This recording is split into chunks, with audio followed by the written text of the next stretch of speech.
আসসালামু আলাইকুম। আজ আসলাম এসএম এগ্রো ফার্মা দেখতে। প্রপার্টি মামলা লাবণী আক্তার। বাণিজ্যিকভাবে বিভিন্ন রকম ফুল ও ফুলের চাষ এবং বীজ বিক্রয় করা হয়। এটা আমাদের গ্রাম তিলোচাঁদপুরে অবস্থিত। বাইকে আসলাম। এটা হলো ঢুকার ফটক। ফটক ধরে আমি এখন ঢুকবো এবং আপনাকে দেখানোর চেষ্টা করব এই অপরূপ সৌন্দর্য আর কি। ফটকটা খুবই সুন্দর। ফটকের ডান পাশে একটা জারবারার শেড। এইখানে ওই যে অনেকগুলো জারবারার ফুল ফুটে আছে। গেট দিয়ে ঢোকার তো অবস্থায় ফুলগুলো আমরা দেখতে পাচ্ছি, অনেক সুন্দর ন্যাচারাল বিউটি আর কি। এই পাশে ফুলগুলো শুকিয়ে গেছে। পাশে একটা গোলাপের সেট, এটা বেলি ফুল।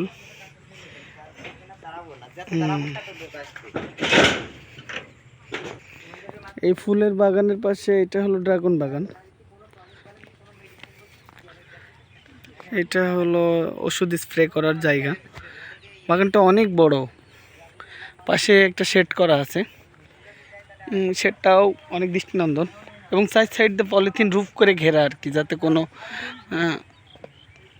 ইনসেক্ট, কোনো পোকামাকড় নষ্ট না করতে পারে। এটা অন্য একটা জারবারা শেড। খুব সুন্দর রঙিন রঙিন জারবারা ফুটে আছে। এটা ভ্যারাইটিস কালার হয়, কোনোটা সাদা, কোনোটা গোলাপি, কোনোটা মিষ্টি কালার।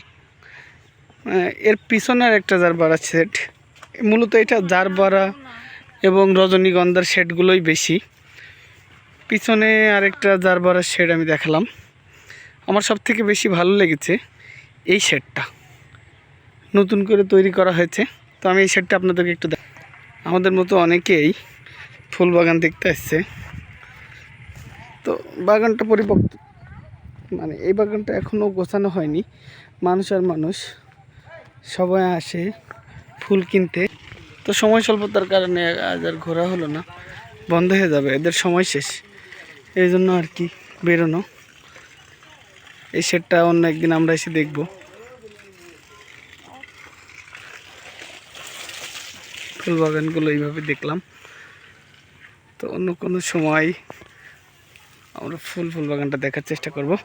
তো আজ এই পর্যন্তই। আসসালামু আলাইকুম ওয়া রাহমাতুল্লাহি ওয়া বারাকাতুহু।